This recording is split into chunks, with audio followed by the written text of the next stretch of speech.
Today I'm going to be showing you the gear I use to get guitar recorded onto my videos. Stick around.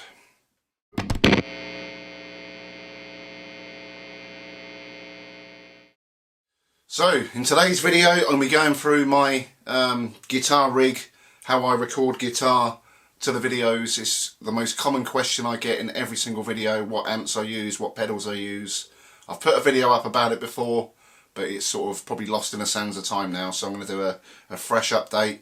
So if you're new to the channel, please stick around, subscribe to the channel, hit the notification bell to stay up to date on all the latest videos.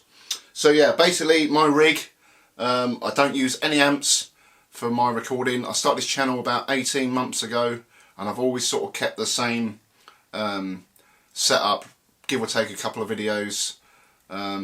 Basically what I do is I use a pedal set. I go from guitar to pedals, then I go into GarageBand, which is a DAW recording system on Apple.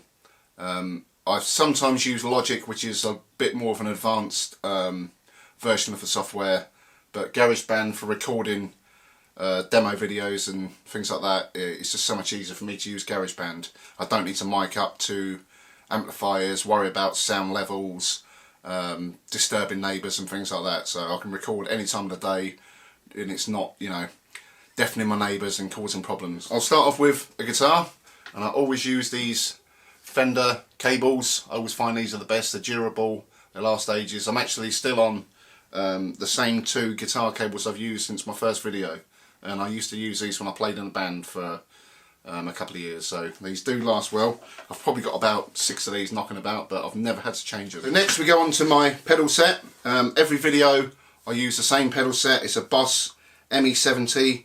I don't use any other pedals.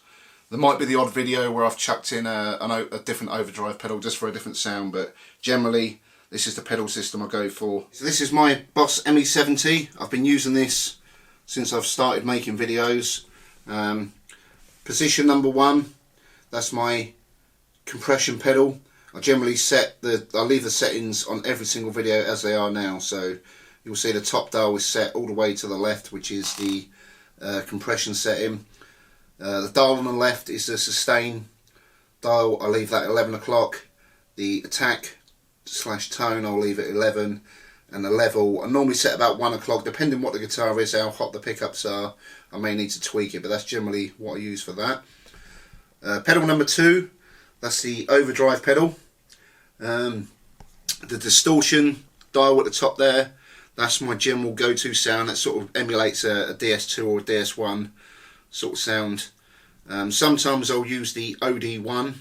If I'm doing a clean solo, I would sometimes use the boost, which is all the way to the left.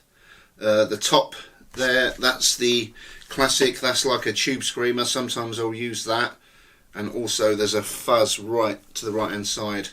That's pretty much like the big muff, so sometimes I'll use that as well. But generally these 3 dials, the drive, the tone, the level, I'll keep the same. Again, the level may change, the tone may change depending on the guitar.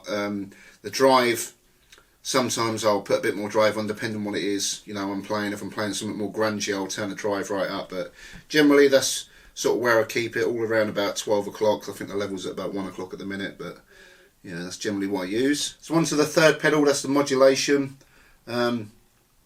Basically all I ever use of that really is the chorus, and sometimes I'll use a delay, because pedal number 4 is my delay pedal, but it's also got the looper.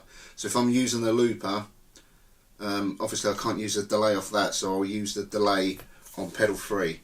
So the delay settings, normally I'll have it around about 10 o'clock, 11 o'clock. If I'm just using the delay, keep the level generally around 12 o'clock. Again, depending on what guitar it is, I may need to crank it up a little bit. If I'm using the chorus, I'll probably whack this up to about 2 o'clock, and you get a nice chorusy sound. So on to pedal 4, this is generally my delay pedal, unless I'm using the looper. So generally I'll have it set on analog and have these two on about 10 o'clock, and again adjust the level depending on what guitar it is, how much I want it to cut into the mix. Occasionally I'll use this chorus and delay pedal, which does have quite a nice sound to it. So sometimes I use that. Again, I'll keep these probably about the same. And the looper pedal, I don't really find these making a difference at all. All you want to do sometimes is bring the guitar up a little bit in the loop. So that's generally what I use on that. Onto the expression pedal. Basically all I ever use that for is wah. So you push it down, it activates it, you can see the light comes on there. Generally that's all I ever use that for. The top bank is a preamp setting, which I always have turned off. I never ever use that, so I'll leave that as it is. The reverb, it's got a pretty decent reverb. You can turn it all the way up to about 50, well, it's at 49, and that maxes out, then it goes into hall reverb. But the room reverb, I generally have it around 20 to 25. From 25 I'm playing clean. If I'm going to use a bit of overdrive, I generally have it about 20. So onto the back of the MS-70, you've got the guitar input, you've got a stereo output, but I always use it for mono. There's a record out and headphones, auxiliary, preamp on off. I never use any of that, and yeah, power supply goes in there. So the next part of the chain is this Focusrite Scarlett 2i4. Again, I've used this since I started making videos. It's a great little interface, well worth the money. The difference with this over the 2i2, it's got the auxiliary output. So what I do with that is I've got it plugged into this old Adagio hi-fi system here, and I'll use the speakers as monitors, and it is a really good sounding system. Guitar lead here is from the output of the pedals. That goes into the first channel. I have it set to, it's not line, it's instrument. And again, I'll adjust this depending what the instrument is I'm playing. Sometimes it needs to be whacked up. I'll have the pad turned off. Second channel, if I'm recording bass, sometimes I'll use this to plug straight into. I'll just do it like a direct line in. Or if I'm doing vocals with an XLR cable, I'll use that. And it's got the phantom power, so that we'll use that for the condenser mic. The good thing with using the JVC Adagio Hi-Fi is I can use this as a master volume for the Mac, so anything that's playing for the iMac, that controls all the volume, so that's very handy to have.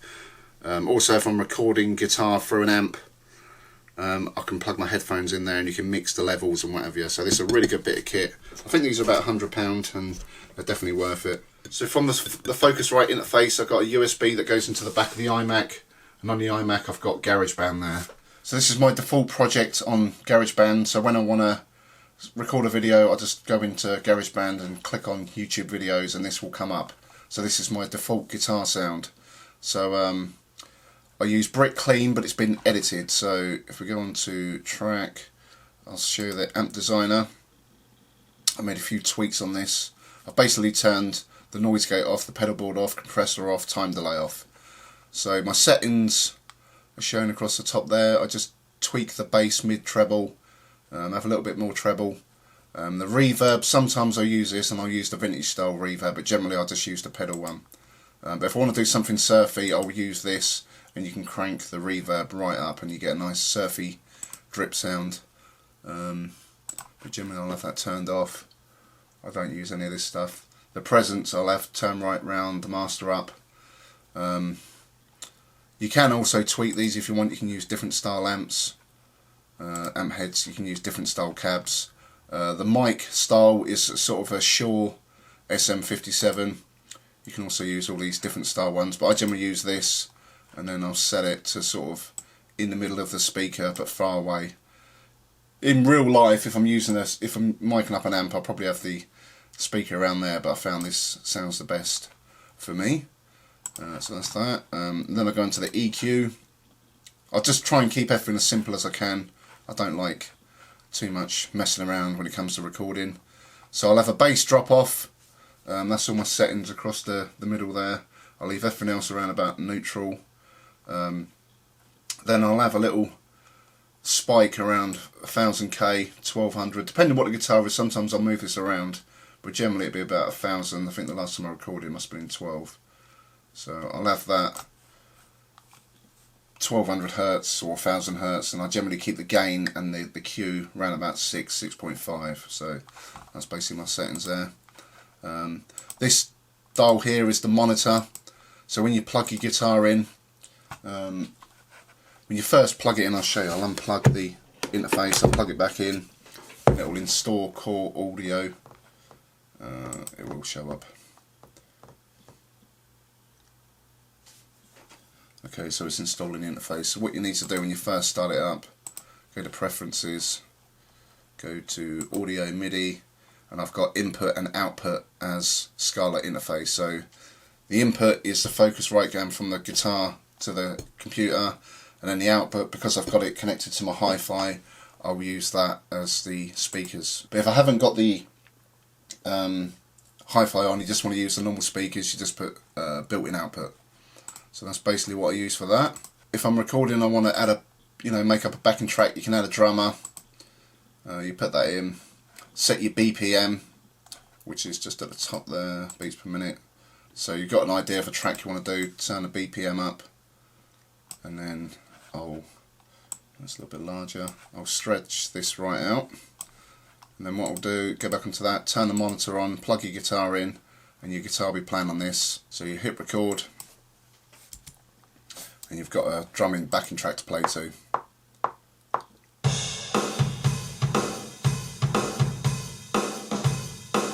And you can edit these drums any way you want. You can, if you want to put just kick drum, snare, hi-hat, you can change the settings for that. If you want to add toms in there, or just toms on their own. You can add crash cymbals, which sound pretty cool. So that's just the toms, or just a kick drum.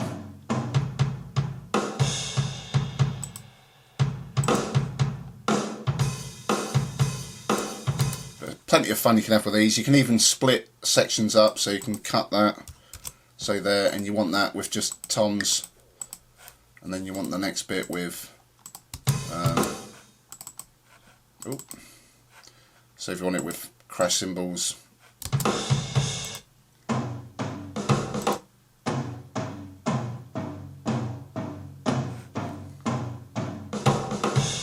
you can also change it so you can make it quieter, more simple, more complex. So many things you can do. You've got different drummers here, you can change the drummers, different styles of music, different drum sets. You've got heavy drum sets, you've got lighter sets. There's so much you can do. It's really good for making backing tracks. So if I wanted to play guitar on the left channel, I'll record something on this side. And if I wanted to do another guitar on the right channel, what I generally do is do new track with duplicate settings. I'll keep all them settings I had before. Say like I pan one to the left, and I'll pan this one to the right. So when you go to record, it will play your first track with the drums, and then you record your second track over it. So that's generally what I do for that. When I've finished it, I sometimes I'll tweak the settings. You can, on the drums, you can change the levels, add reverb and what have you. And then what I'll do is, once it's finished, I'll just export song to disk, and it'll export it, save it where you want it on a computer, and it will sort it all out. So that's basically how I do it. Once it's been exported, obviously it turns into an MP3.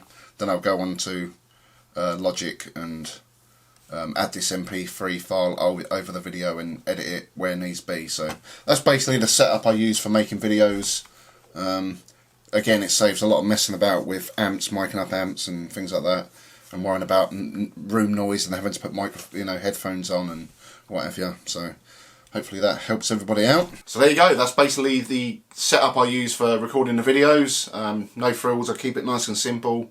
I don't like messing about too much with, like I say, miking up amps and things like that. So yeah, let me know what you think to my setup in the comments below. If you've got any questions about the setup, how to use the pedal, how to use Focusrite or GarageBand, just let me know, and I'll be sure to answer them as best I can. But yeah, that's probably about it for today. So hope you enjoyed the video. If you did, give the video a thumbs up. If you're new to the channel, be sure to subscribe and hit the notification bell so you stay up to date on all the latest videos. So times are getting quite hard on YouTube at the minute with videos being demonetised. I don't really want to ask for money, but if you want to donate to the channel, support the channel, I've set up a Patreon account. You could donate $1 a month. You can cancel at any time, so it's not like a legally binding deal. You know, if you just want to support the channel, all the money that gets donated will go straight back into making more videos, and I'll appreciate all the donations. You can also follow the channel on Instagram and Facebook, The Guitar Manifesto, and that's probably about it for now. So thanks for watching. See you all soon. Peace.